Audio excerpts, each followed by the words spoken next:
¿De dónde sacaron los arquitectos la habilidad de ingeniería para construir un estadio tan futurista? No, la respuesta no es la gran habilidad de los viejos yanquis. La respuesta es del Coliseo romano, concebido y construido hace casi 2000 años. Soñado curiosamente no por un arquitecto o un ingeniero, sino por un político, el emperador Tito Flavio Vespasiano. Vespasiano, como nosotros le llamamos, quería construir el Coliseo por muchas de las mismas razones que los políticos actuales quieren estadios, para mejorar la imagen de la ciudad. Han demostrado ser beneficiosos para la economía de la ciudad y a la gente les encantan. Como la Roma de Vespasiano tenía 300.000 desempleados, el emperador los quería fuera de las calles. En Roma había revueltas, había peleas y asesinatos. La gente se peleaba por las calles. Era un momento de terrible confusión y caos en la ciudad. Y fue finalmente con Vespasiano cuando la estabilidad llegó a Roma. Vespasiano creyó que podría acallar a los romanos construyéndoles un anfiteatro tal que el mundo no lo hubiese visto antes. Ya había habido otros anfiteatros a través de todo el imperio, durante cientos de años, pero ninguno se parecía al que Vespasiano tenía en mente. Quería que su estadio tuviese una capacidad sin precedentes, para 55.000 personas. Que todos tuviesen una visión amplia, protección para el sol de mediodía, fácil acceso para entrar y salir, comida abundante y entretenimientos salvajes. Para ganar puntos políticamente, Vespasiano ordenó que el nuevo estadio fuese construido justo aquí, en el mismo lugar donde Nerón había construido su lago artificial, el punto focal del suelo de su palacio. Creo que Vespasiano quería dejar su huella construyendo el Coliseo. No era solo construir una maravilla del mundo, era construir algo en el mismo lugar donde el anterior emperador Nerón tenía su palacio. Haciéndolo, le decía a la gente de Roma: estoy construyendo una maravilla, y no es para mí, es para vosotros, y estará en este mismo lugar. La grandiosa visión de Vespasiano suponía retos técnicos que fueron superados positivamente, comenzando con la idea de construir un estadio colosal situado en el centro de una ciudad tan poblada. Veamos la Roma de hoy. Está atestada de gente, edificios y calles estrechas. En el año 80 a.C., tengo que añadir que Roma era una ciudad igual de urbanizada y hermosa. Miremos esta maqueta de la antigua Roma y veremos lo poblada que estaba. Pensemos, 1 millón de personas apelotonadas en unos 8 kilómetros cuadrados. La mayor y más densamente poblada metrópolis que el mundo haya visto jamás. Construir en medio de una ciudad tan poblada requería recursos para levantar las cosas en vertical, en otras palabras, una grúa. Afortunadamente, los romanos ya habían utilizado ese recurso para construir sus acueductos, algunos de los cuales medían más de 30 metros de altura. ¿A qué se parecían? Bueno, nuestra primera pista procede de este friso en la tumba de un magnate romano llamado Aterias, el Donald Trump actual. La pregunta es, ¿cómo funcionaba exactamente una grúa romana? Hemos buscado por todo el mundo un modelo que funcione, y el mejor que hemos encontrado está aquí, en Xanten, Alemania. Esta es una réplica exacta de una grúa de la antigua Roma. Es grande, impresionante. El único problema es que no funciona. Así que llegados a este punto, la única opción es construir una nosotros mismos. Nuestro hombre para este trabajo, David Norton, un carpintero y constructor del sur de California con mucho talento. Como muestra de su gran habilidad, David nos construirá una copia que funcione de una grúa de la antigua Roma. No estamos hablando de una réplica perfectamente detallada a escala real. Estamos hablando de un modelo funcional que me permita demostrar la tecnología que había detrás de una grúa romana. Aunque el proyecto de construcción es sencillo, es demasiado grande para nuestro taller, así que lo llevaremos a un campo cercano. Bueno, la parte más laboriosa para reproducir esta grúa romana es trasladar estos grandes listones para crear una estructura en A. Eran literalmente árboles cortados por la mitad, y moverlos no era una tarea sencilla. Solo con un ayudante, una cantidad limitada de tiempo y de dinero, el trabajo de David no va a ser fácil. Pero tampoco trabajar para el emperador Vespasiano debió de haber sido nada fácil.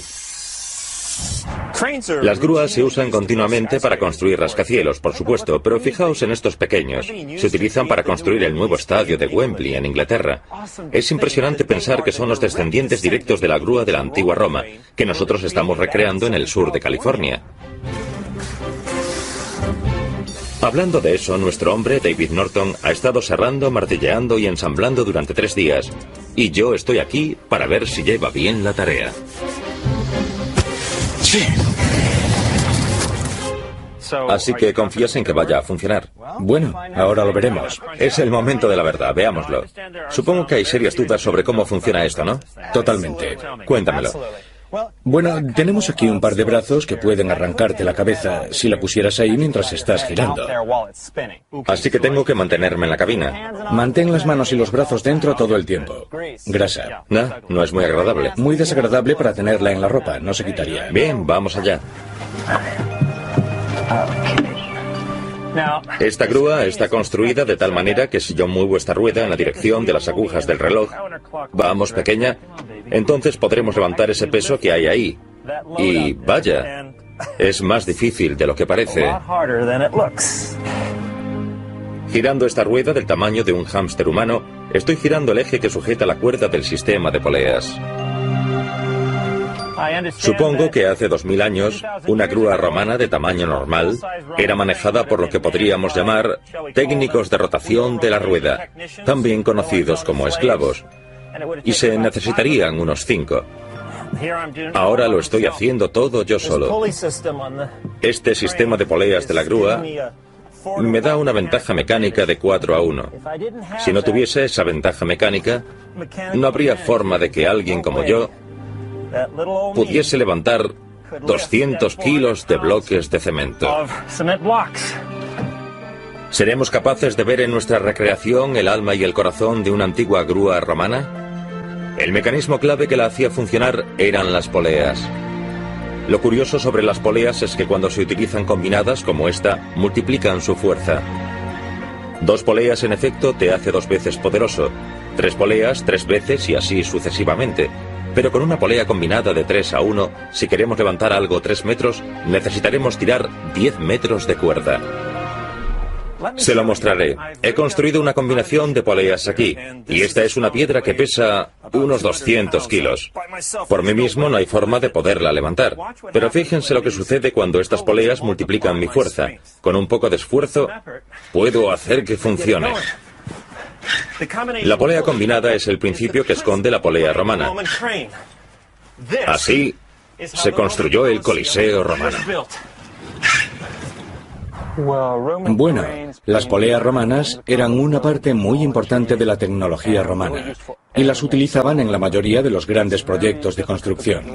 Es muy difícil conseguir subir grandes bloques modernos de cemento a las grandes alturas de los edificios. Por eso fue muy importante el logro de la grúa para levantar grandes pesos. Fijándose en el tema de construir lo imposible, fue como las enormes ambiciones políticas de Vespasiano apadrinaron la invención de máquinas de construcción que nos llevarían a nuevas cotas y técnicas de construcción que podrían resolver nuevas exigencias. Una explosión tecnológica que ha llegado hasta nuestros días, en cada estadio, en cada ciudad, en cada país de todo el mundo. En el año 70 a.C., este estadio no era nada más que una imagen en los ojos de Vespasiano. Y una dura carga sobre las espaldas de los ingenieros romanos. ¿Asientos para 50.000 espectadores? Inaudito. ¿Protección para todos del sol y de la lluvia? Ni en sueños. ¿Paredes independientes de 54 metros de altura? Vamos, seamos realistas. Cuando Vespasiano apareció con esta idea, debió de causar un gran entusiasmo, orgullo y nerviosismo entre los constructores de Roma. Y Vespasiano, bueno, les dio algunos parámetros que debió de sorprenderlos increíblemente. Lo más importante, el tiempo. Quería tenerlo terminado realmente rápido. Y por rápido entendía en menos de 10 años. Y además de todo eso, ¿recuerdan el lago de Nerón, ese punto justo aquí, donde se construyó el anfiteatro? Evidentemente, antes de que todo esto se construyese, tenía que ser drenado. Uno de los problemas era situarlo en una zona donde había habido un lago. Había que drenar el lago. Había que asegurarse de que había un lecho adecuado para el edificio, porque se iba a elevar muchos metros en el aire. Así que necesitaban un sólido lecho de roca para hacerlo. Y sabemos que los romanos eran historiadores y también eran geólogos. Para drenar el lago y llegar hasta la roca, los ingenieros romanos cavaron profundas zanjas colina abajo hacia el río Tíber, lo que provocaría que toda el agua del lago fluyese hacia el río. Entonces las empresas constructoras romanas trajeron numerosas grúas y comenzaron a levantar la enorme estructura de mármol del Coliseo. Yo creo, y esta es una teoría personal, que el Coliseo se levantó como una competición. Había diferentes equipos de trabajo, diferentes colegios quizás, diferentes grupos de personas que competían para ver quién podía acabar primero. Y podemos observar que el edificio parece haber sido construido por partes, incluso en cuartos. No es uniforme.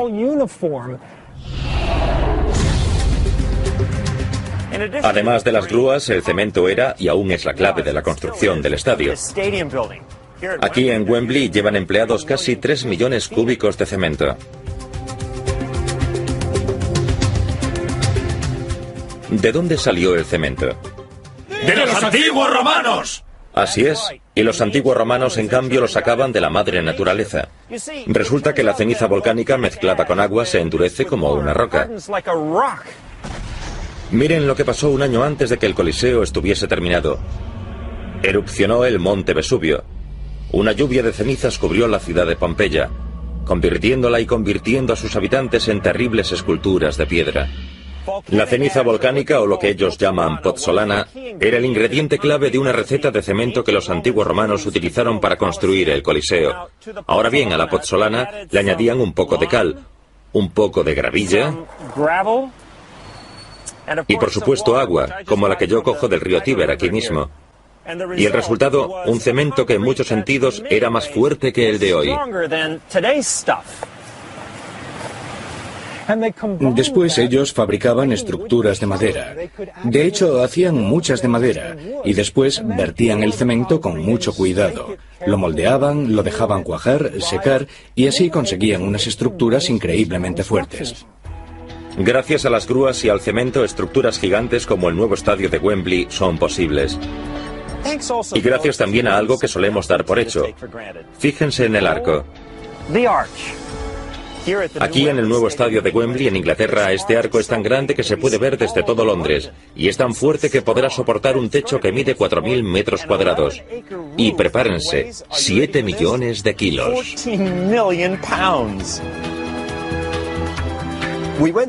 Analizamos muchos diseños antes de llegar al arco. Contemplamos la opción de varias torres, grandes entramados y otras cosas, pero nunca sentimos que ninguna de ellas nos proporcionase el edificio que queríamos como lo hace el arco. El arco surgió en una sesión de diseño que tuvimos en nuestra oficina un viernes por la tarde, y no habíamos estado bebiendo, sino que fue una respuesta instantánea a lo que representa lo que es el deporte en el siglo XXI. Hay algo triunfal en él, funciona de forma muy eficaz, soportaba nuestro techo, era una buena solución económica, simplemente perfecto. El desarrollo del arco también proviene de los romanos. Los romanos eran capaces de conseguir estas formas, y eran capaces de cargar pesos sobre ellas, enormes pesos sobre estas bóvedas, y eran capaces de repartir grandes pesos sobre estas enormes columnas. Pero todavía querían que sus edificios recordasen a los griegos, y por eso en su exterior les añadían lo que nosotros llamamos medias columnas. Columnas. Los griegos las empleaban para techar los edificios, pero después los romanos comenzaron a usar arcos, y ahí fue donde todo cambió. Voy a mostrarles lo que quiero decir. Esta estructura nos sirve para representar cómo los ingenieros de la antigua Roma hacían para que aguantase el peso de un tejado. Estas patas de aquí representan las columnas. Ahora veamos lo que pasa cuando yo coloco un techo que se supone que pesa 25 kilos. La estructura es tan inestable y movediza que realmente lo desplaza. Intentémoslo otra vez. Como pueden ver, he añadido piezas en esta esquina para simular el arco. Miren qué gran diferencia crea esa pequeña modificación. Primero añadiré la misma cantidad de peso que antes. En total, 25 kilos. Pero esta vez, observen. Mientras las columnas no podían soportar el peso del tejado, el arco puede soportarlo perfectamente. Es tan sólido como una roca. Los arcos son lo que hicieron posible la construcción del Coliseo. Los arcos, gracias a su forma semicircular, pueden soportar mucho más peso, porque direccionan la fuerza de la carga a lo largo de sus columnas de una forma muy peculiar. Sus numerosos arcos, totalmente sin precedentes, son los que le dieron al Coliseo la sensación revolucionaria de estar al aire libre. Los arcos también dieron al Coliseo su enorme número de puertas. Y los arcos, gracias a su increíble fuerza, eran capaces de soportar no una, ni dos, ni tres, sino hasta 4 filas de asientos que se elevaban unos 15 pisos de alto. Todos los avances tecnológicos que no se habían visto antes y que son utilizados en los estadios hoy en día. El momento en el que se construyó el Coliseo fue una época de grandes maestros arquitectos. Los emperadores se convirtieron en genios. En tiempos de Nerón estaban Severo y Celer. En tiempos de Domiciano había un hombre llamado Ruberio. Y en tiempos de Vespasiano, del Coliseo y de Tito, sabemos que hubo un gran cerebro con un plan maestro y un maestro con un prediseño, pero no sabemos su nombre. En el momento en el que terminaron sus obras, estos antiguos genios del diseño habían creado un buen número de modelos de confort que 2000 años después todavía permanecen en estadios de todo el mundo.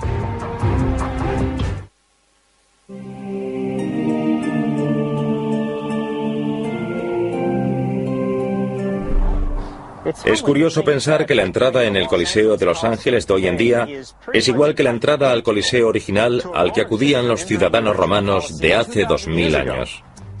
Guardando cola, mostrando la entrada, que por cierto era de barro, no de papel, y que la rompían, no la cortaban. Pasaban por la entrada y después buscaban la puerta correcta que les conducía a su asiento. Veamos, puerta 27, sí, es por aquí. Una vez dentro del estadio, los asientos estaban distribuidos según el estatus social, así que si eras emperador o senador, te sentarías aquí, en el primer nivel.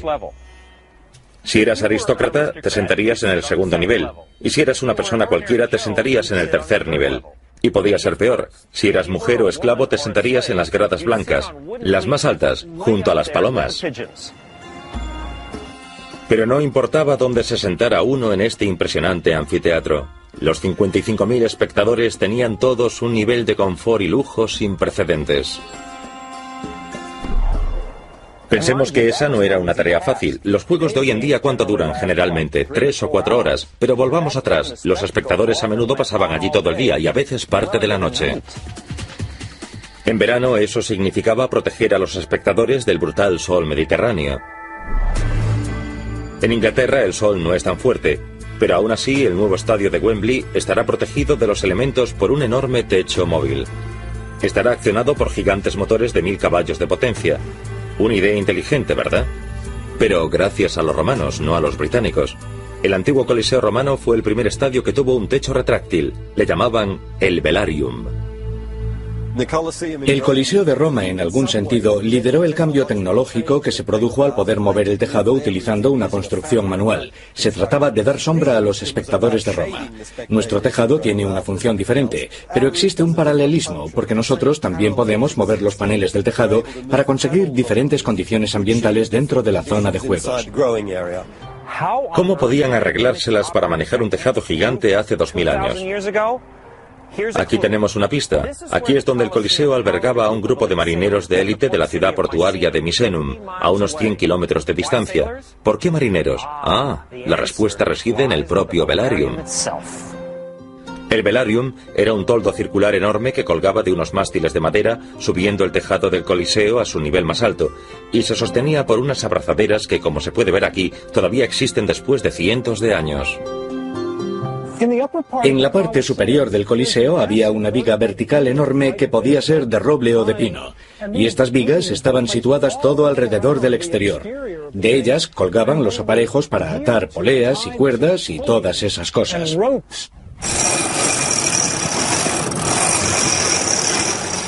El velarium funcionaba exactamente como la vela de un barco. Tenía un elaborado sistema de cuerdas, tornos y poleas para moverlo.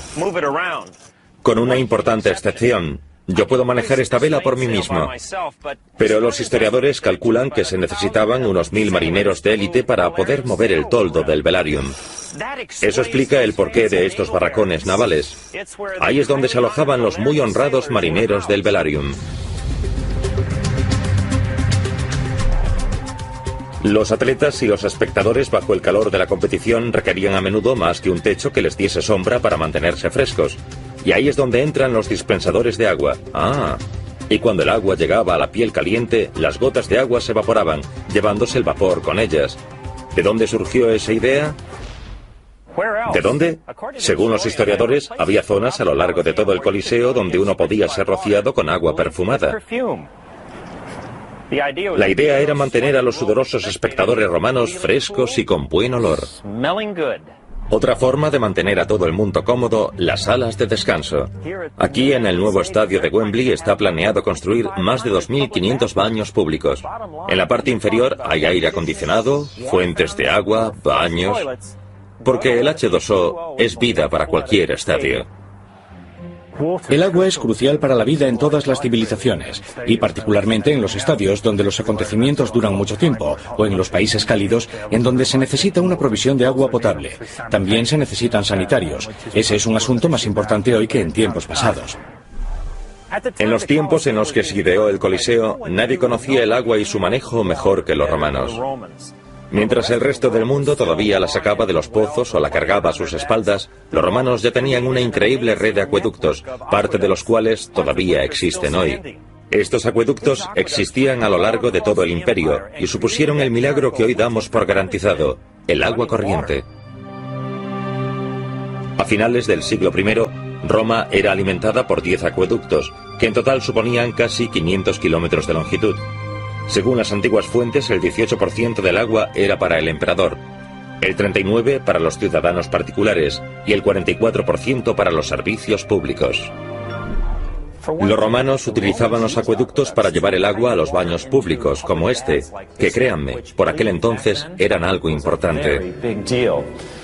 Hoy en día damos cosas como estas por garantizadas, pero hace 2000 años, darse un baño como algo habitual era con seguridad algo revolucionario. Los acueductos romanos también llevaban agua a fuentes decorativas, a piscinas de agua, a las salas de descanso públicas, que por aquel tiempo, por cierto, eran algo increíble y lujoso, y sí, también al Coliseo. Para suministrar agua al Coliseo y a otras partes de Roma, los antiguos ingenieros construyeron una gran reserva aquí, en esta colina, la colina Caelian. Después dejaban que la gravedad hiciese el resto. El agua fluía del acueducto y justo en el ángulo preciso bajaba todo el camino hasta el Coliseo. El agua llegaba hasta aquí y después era distribuida a más de 100 fuentes públicas y a todos los niveles del Coliseo, lo que nos lleva a una interesante pregunta. Sin motores que bombeasen, ¿cómo podían hacer subir el agua hasta allí? Son 55 metros de alto. Con algo llamado el sifón invertido. Les enseñaré cómo funciona. Supongamos que este tubo de plástico es el sistema de distribución de agua. Esta es la cumbre de la colina Caelia. Esta es la base del Coliseo. Y este es el nivel más alto del Coliseo.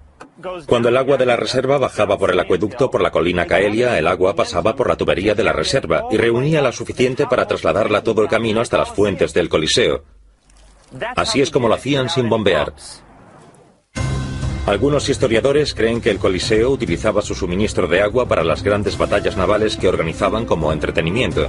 Algunos calculan que el acueducto del Coliseo era lo suficientemente grande para llenar el foso con 2,5 metros de nivel de agua durante la noche.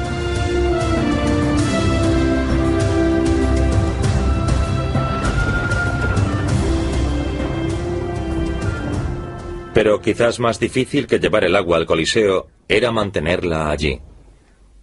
Veamos, en Roma llueve una media de 75 litros cúbicos al año, lo que es mucha lluvia, así que sin un buen sistema de drenaje el suelo del Coliseo se podía transformar en una piscina gigante. Pero los diseñadores del Coliseo tuvieron eso en consideración y construyeron una serie de zanjas de drenaje que finalmente canalizaban el agua hacia el exterior, por los bajos del Coliseo. Aquí los ingenieros romanos demostraron ser tan eficaces como brillantes. Recordemos que primero tuvieron que drenar el lago de Nerón construyendo grandes cunetas, selladas con cemento, desde el lago hasta el río Tíber. Un trabajo arduo, pero curiosamente una gran suerte, porque las zanjas permanecieron en su sitio y el Coliseo fue construido encima. Gracias a todas esas zanjas subterráneas, la base del Coliseo permaneció aislada y seca durante 2100 años. Por eso el Coliseo aún está en pie. El magnífico foso podía albergar acontecimientos impresionantes que eran tan sangrientos como espectaculares. Pero la suerte final dependía de mantener a la gente bien entretenida y bien alimentada. Se le llamaba pan y circo. Era la enorme tarea de aportar grandes espectáculos y comida sabrosa.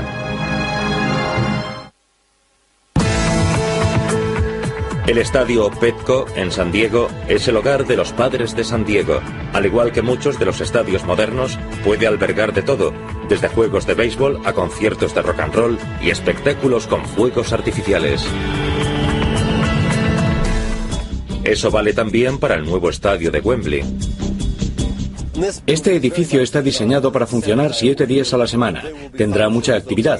Habrá restaurantes abiertos. Se darán banquetes y conferencias en este edificio todos los días de la semana. En otras palabras, los actuales estadios modernos son más que lugares de deportes. Veámoslos como un teatro con un escenario colosal. Y en esos términos, la audiencia normalmente se orienta hacia el escenario. Pero uno de los aspectos más fascinantes del teatro es lo que sucede detrás de la escena. Puertas falsas, ascensores, los vestuarios, las zonas de almacén de atrezzo. Toda esta tecnología teatral a gran escala, todo comenzó con el Coliseo romano. Una de las cosas que más me fascinan del Coliseo es su aspecto teatral. El Coliseo era todo espectáculo. No eran solo las luchas de gladiadores, ni solo las ejecuciones. Era un espectáculo a gran escala, desde por la mañana hasta por la noche. Hace 2000 años los antiguos romanos inventaron el concepto de gran espectáculo.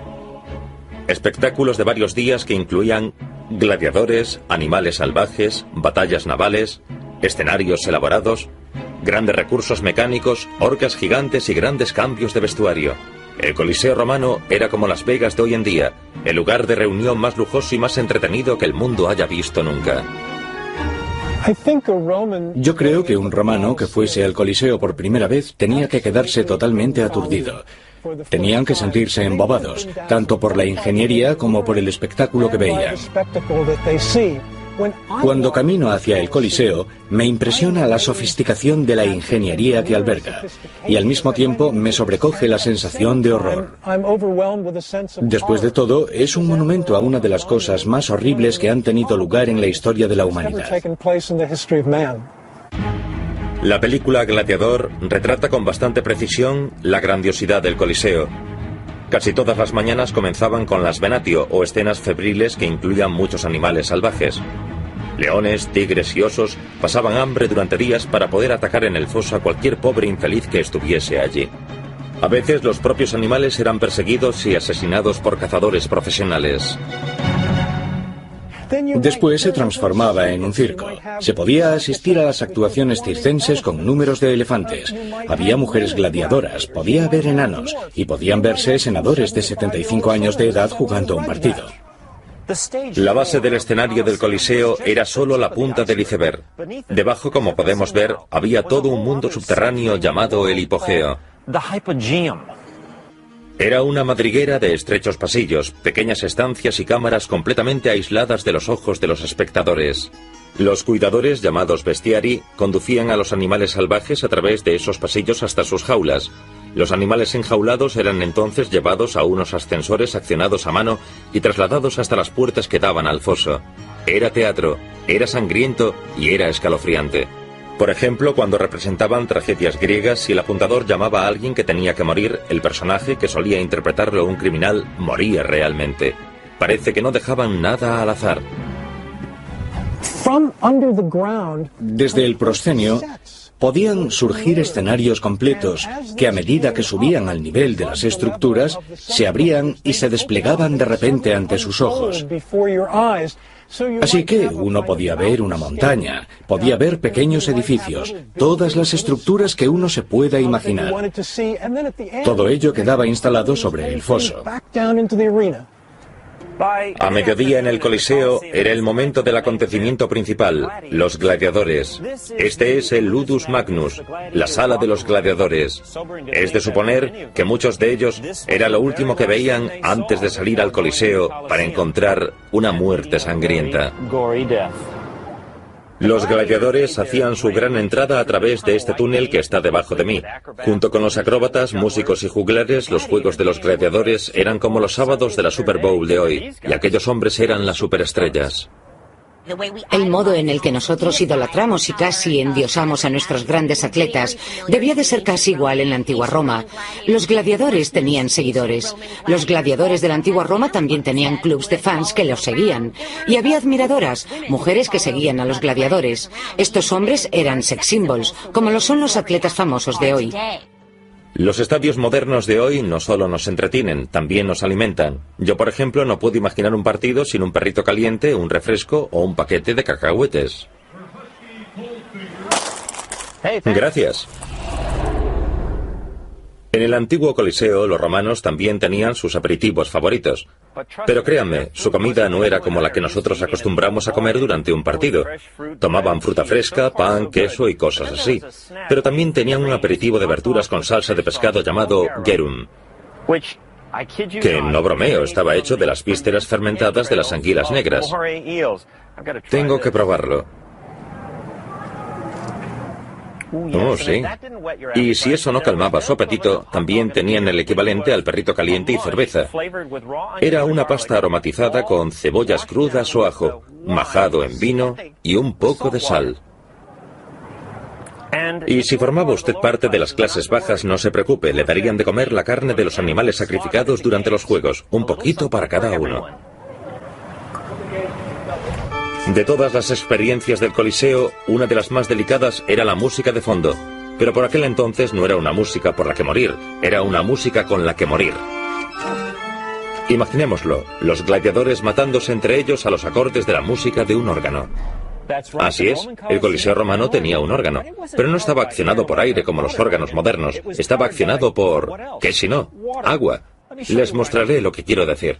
Estamos con Rodney Briscoe. Rodney, estoy muy emocionado de estar aquí porque creo que eres la primera persona que ha recreado un antiguo órgano de agua en 400 años. Sí, es impresionante.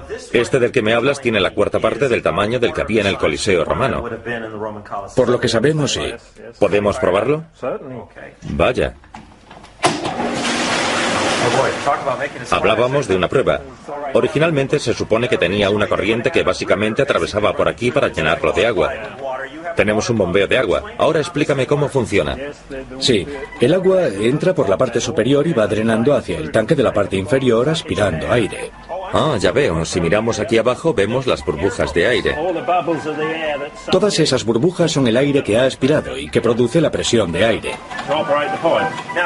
Esta rueda de aquí es la que acciona el tambor que interpreta las diferentes notas. ¿Es como el que podíamos encontrar en el Coliseo romano? ¿Tocaba solo? Sí, órganos que tocaban solos ya eran conocidos en los tiempos prerromanos. Esta música que estamos escuchando creo que es del Renacimiento. Sí, esta melodía es una melodía anónima de ese periodo. Pero lo que estamos oyendo ahora podría ser un sonido como el que oían en el Coliseo. Yo creo que por lo que sabemos, sí. Impresionante.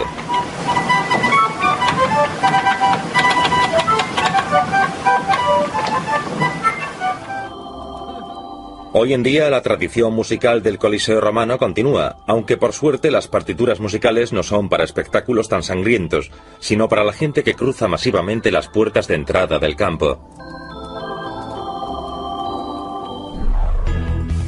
Mantener a toda esa masa de espectadores alimentados y entretenidos era la parte fácil. El auténtico reto era sacarlos al final del día, a salvo, con eficacia, sin revueltas, como los antiguos romanos querían hacer. Pero ¿cómo se consigue sacar a 55.000 personas de un estadio cuando nadie lo ha hecho antes en todo el mundo? Hemos encargado un estudio para averiguar la respuesta. San Francisco, California. El primer juego de las series mundiales de 1989. De repente, un devastador terremoto de magnitud 8 golpea la zona de la bahía y 55.000 espectadores aterrorizados corren hacia las salidas del estadio. Por suerte, el estadio ha sido diseñado justo para esas salidas masivas, así que todos salen vivos.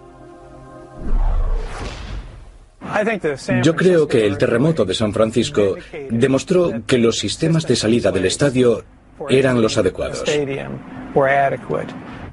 ¿Dónde aprendimos a construir unos estadios tan seguros?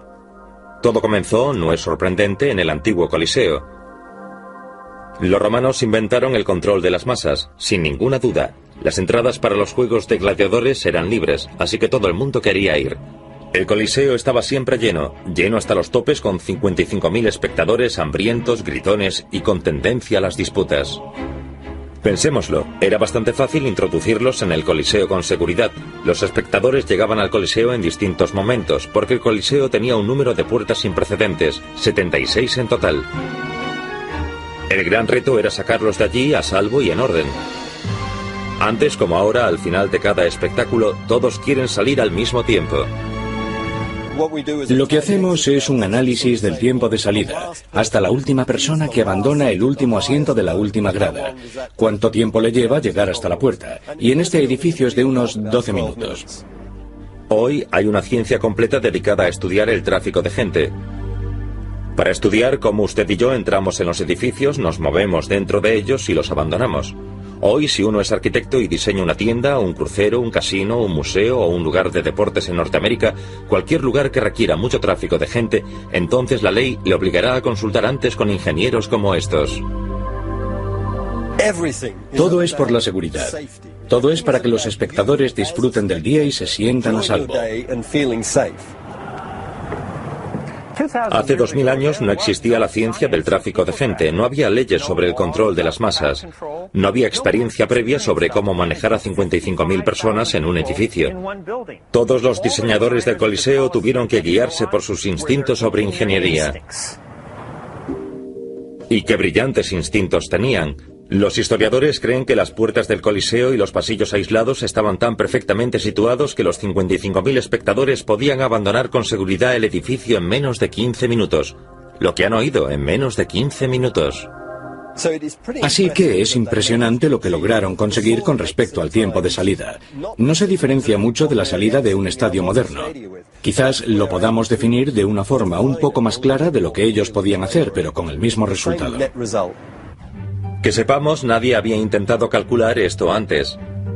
Por eso decidimos ser los primeros en ver si en realidad 55.000 espectadores podían ser evacuados del Coliseo romano en menos de 15 minutos. Comenzamos aportándole datos estadísticos al programa de software conocido como STEPS. STEPS ha sido desarrollado por expertos en seguridad contra el fuego para asegurar los tiempos de evacuación de un edificio. Después, el modelo creado muestra cómo la gente se levanta de sus asientos. Se levanta o se sienta o se mueve entre los asientos, sube o baja a los distintos niveles del Coliseo y finalmente llega a la salida. El análisis de evacuación de STEPS nos dice que los historiadores nos pueden calcular con exactitud el tiempo de evacuación del Coliseo. Por ahora hemos calculado que les llevaría por lo menos unos 20 o 25 minutos. ¿Qué podrían hacer los diseñadores del Coliseo para mejorar los tiempos de evacuación? Creo que una de las primeras cosas podría ser intentar reducir el tamaño de los escalones. Lo segundo que yo sugeriría sería incrementar el ancho de las escaleras, porque muchas escaleras pequeñas ayudan a entorpecer a las multitudes. Y lo último sería aumentar los espacios abiertos del estadio en las zonas de los asientos, hacia el interior del Coliseo. Según los modelos del ordenador, hay indicios de que el Coliseo fue construido para que las clases superiores tuviesen un tratamiento preferencial a la hora de salir del estadio. Parece que los espectadores ricos tenían acceso a un número superior de salidas. salidas que tenían un tamaño más grande para huir. ¿Y qué sucede en los estadios de hoy? ¿Han sobrevivido hasta hoy las vías de salida del Coliseo para los romanos importantes? ¿Podían las personas con asientos caros salir con más facilidad? ¿Pueden los estadios de hoy ser evacuados tan rápidamente como su precedente romano hace 2000 años? Le he preguntado al hombre que diseñó el Petco Park de San Diego. No importa si estás sentado en un sitio caro cerca de la acción o en un sitio barato más arriba. La velocidad a la que se puede salir está diseñada para ser la misma que si vas andando. La gente en el nivel más bajo probablemente saldrá del parque más rápido que los de las gradas altas, porque tienes más camino por las rampas y desde las escaleras del nivel superior. Hemos estado viendo en referencia a los estadios y a los acontecimientos que tenían lugar en ellos, que los antiguos romanos nos llevaban ventaja. Después de todo, ellos inventaron la idea del estadio y del entretenimiento espectacular para el público. Y haciendo esto, también crearon varias tecnologías que todavía hoy están entre nosotros de una forma u otra. Ninguna construcción de ningún gran tamaño puede acometerse sin una grúa para elevar pesos pesados. Es indudable que nadie construirá ya estadios de deportes modernos sin cemento. Es lo que da unidad a todos los proyectos. Los clásicos arcos romanos, tanto grandes como pequeños, son todavía un elemento funcional en los estadios de todo el mundo. Y no olvidemos los pequeños detalles que damos por hecho, como las entradas, las puertas numeradas y los asientos reservados. Todo ello proviene del sentido del orden y de la organización de los romanos. Podemos agradecer al cálido sol del verano de Roma, tanto como a los arquitectos romanos, la inspiración de los primeros estadios cubiertos del mundo. Y por haber aportado agua a todos los niveles del estadio en forma de fuentes y salas de descanso. Es indudable que ningún estadio moderno puede igualar al Coliseo teatralmente. ¿Cuándo fue la última vez que vio usted una buena batalla naval en su estadio de deportes favorito? Pero quizás el aspecto más impresionante del diseño y de la tecnología del Coliseo romano sea que 2000 años después, los estadios modernos no pueden evacuar a 55.000 espectadores mucho más rápido de lo que lo hacían en el Coliseo.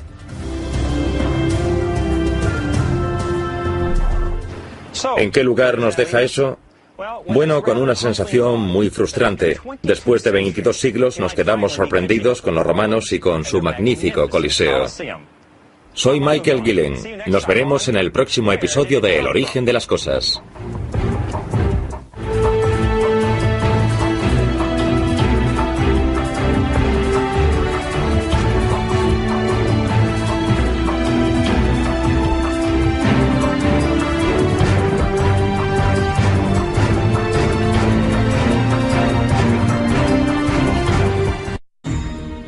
Y una dura carga sobre las espaldas de los ingenieros romanos.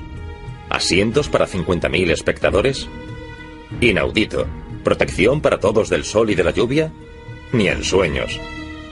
¿Paredes independientes de 54 metros de altura? Vamos, seamos realistas. Cuando Vespasiano apareció con esta idea, debió de causar un gran entusiasmo, orgullo y nerviosismo entre los constructores de Roma. Y Vespasiano, bueno, les dio algunos parámetros que debió de sorprenderlos increíblemente. Lo más importante, el tiempo. Quería tenerlo terminado realmente rápido. Y por rápido entendía en menos de 10 años. Y además de todo eso, ¿recuerdan el lago de Nerón, ese punto justo aquí, donde se construyó el anfiteatro?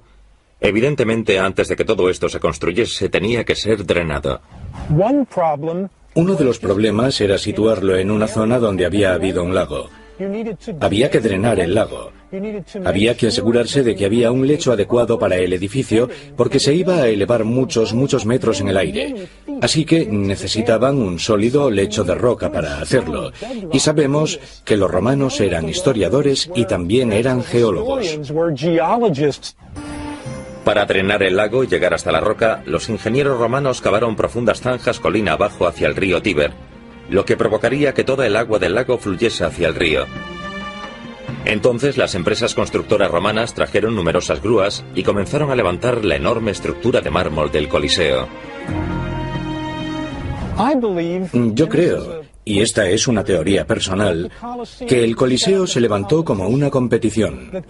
Había diferentes equipos de trabajo, diferentes colegios quizás, diferentes grupos de personas que competían para ver quién podía acabar primero. Y podemos observar que el edificio parece haber sido construido por partes, incluso en cuartos. No es uniforme.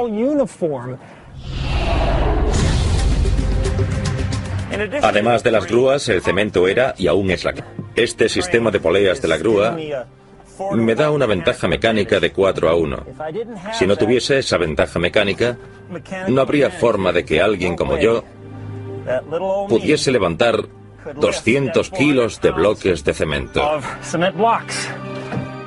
¿Seremos capaces de ver en nuestra recreación el alma y el corazón de una antigua grúa romana? El mecanismo clave que la hacía funcionar eran las poleas. Lo curioso sobre las poleas es que cuando se utilizan combinadas como esta, multiplican su fuerza. 2 poleas en efecto te hace 2 veces poderoso, 3 poleas 3 veces y así sucesivamente. Pero con una polea combinada de 3-1, si queremos levantar algo 3 metros, necesitaremos tirar 10 metros de cuerda. Se lo mostraré. He construido una combinación de poleas aquí, y esta es una piedra que pesa unos 200 kilos. Por mí mismo no hay forma de poderla levantar. Pero fíjense lo que sucede cuando estas poleas multiplican mi fuerza. Con un poco de esfuerzo, puedo hacer que funcione. La polea combinada es el principio que esconde la polea romana. Así se construyó el Coliseo romano. Bueno, las poleas romanas eran una parte muy importante de la tecnología romana y las utilizaban en la mayoría de los grandes proyectos de construcción. Es muy difícil conseguir subir grandes bloques modernos de cemento a las grandes alturas de los edificios. Por eso fue muy importante el logro de la grúa para levantar grandes pesos. Fijándose en el tema de construir lo imposible, fue como las enormes ambiciones políticas de Vespasiano apadrinaron la invención de máquinas de construcción que nos llevarían a nuevas cotas y técnicas de construcción que podrían resolver nuevas exigencias. Una explosión tecnológica que ha llegado hasta nuestros días, en cada estadio, en cada ciudad, en cada país de todo el mundo. En el año 70 a.C., este estadio no era nada más que una imagen en los ojos de Vespasiano. De Roma, estoy construyendo una maravilla, y no es para mí, es para vosotros, y estará en este mismo lugar. La grandiosa visión de Vespasiano suponía retos técnicos que fueron superados positivamente, comenzando con la idea de construir un estadio colosal situado en el centro de una ciudad tan poblada. Veamos la Roma de hoy. Está atestada de gente, edificios y calles estrechas. En el año 80 a.C., tengo que añadir que Roma era una ciudad igual de urbanizada y hermosa. Miremos esta maqueta de la antigua Roma y veremos lo poblada que estaba. Pensemos, 1 millón de personas apelotonadas en unos 8 kilómetros cuadrados. La mayor y más densamente poblada metrópolis que el mundo haya visto jamás. Construir en medio de una ciudad tan poblada requería recursos para levantar las cosas en vertical, en otras palabras, una grúa. Afortunadamente, los romanos ya habían utilizado ese recurso para construir sus acueductos, algunos de los cuales medían más de 30 metros de altura. ¿A qué se parecían? Bueno, nuestra primera pista procede de este friso en la tumba de un magnate romano llamado Aterias, el Donald Trump actual. La pregunta es, ¿cómo funcionaba exactamente una grúa romana? Hemos buscado por todo el mundo un modelo que funcione, y el mejor que hemos encontrado está aquí, en Xanten, Alemania. Esta es una réplica exacta de una grúa de la antigua Roma. Es grande, impresionante. El único problema es que no funciona. Así que llegados a este punto, la única opción es construir una nosotros mismos. Nuestro hombre para este trabajo, David Norton, un carpintero y constructor del sur de California con mucho talento. Como muestra de su gran habilidad, David nos construirá una copia que funcione de una grúa de la antigua Roma. No estamos hablando de una réplica perfectamente detallada a escala real.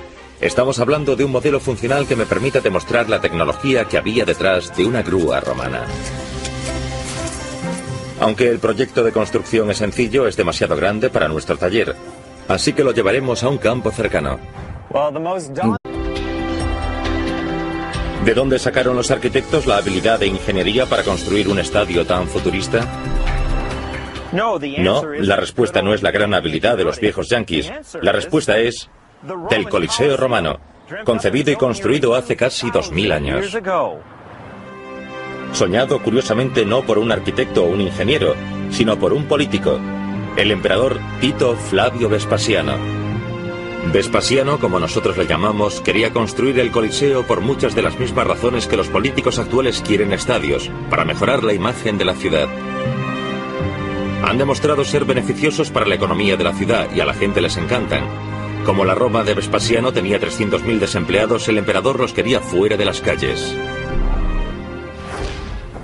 En Roma había revueltas, había peleas y asesinatos. La gente se peleaba por las calles. Era un momento de terrible confusión y caos en la ciudad. Y fue finalmente con Vespasiano cuando la estabilidad llegó a Roma. Vespasiano creyó que podría acallar a los romanos construyéndoles un anfiteatro tal que el mundo no lo hubiese visto antes. Ya había habido otros anfiteatros a través de todo el imperio, durante cientos de años, pero ninguno se parecía al que Vespasiano tenía en mente. Quería que su estadio tuviese una capacidad sin precedentes, para 55.000 personas. Que todos tuviesen una visión amplia, protección para el sol de mediodía, fácil acceso para entrar y salir, comida abundante y entretenimientos salvajes. Para ganar puntos políticamente, Vespasiano ordenó que el nuevo estadio fuese construido justo aquí, en el mismo lugar donde Nerón había construido su lago artificial, el punto focal del suelo de su palacio. Creo que Vespasiano quería dejar su huella construyendo el Coliseo. No era solo construir una maravilla del mundo, era construir algo en el mismo lugar donde el anterior emperador Nerón tenía su palacio. Haciéndolo, le decía a la gente, bueno, la parte más laboriosa para reproducir esta grúa romana es trasladar estos grandes listones para crear una estructura en A. Eran literalmente árboles cortados por la mitad, y moverlos no era una tarea sencilla. Solo con un ayudante, una cantidad limitada de tiempo y de dinero, el trabajo de David no va a ser fácil, pero tampoco trabajar para el emperador Vespasiano debió de haber sido nada fácil. Las grúas se usan continuamente para construir rascacielos, por supuesto, pero fijaos en estos pequeños. Se utilizan para construir el nuevo estadio de Wembley, en Inglaterra. Es impresionante pensar que son los descendientes directos de la grúa de la antigua Roma, que nosotros estamos recreando en el sur de California. Hablando de eso, nuestro hombre, David Norton, ha estado serrando, martilleando y ensamblando durante 3 días. Y yo estoy aquí para ver si lleva bien la tarea. Sí.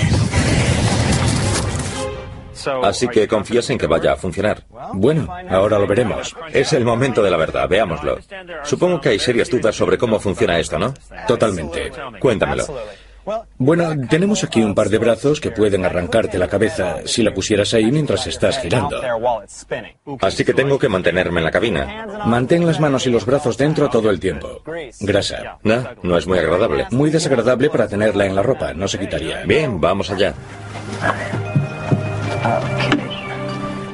Esta grúa está construida de tal manera que si yo muevo esta rueda en la dirección de las agujas del reloj, vamos pequeña, entonces podremos levantar ese peso que hay ahí.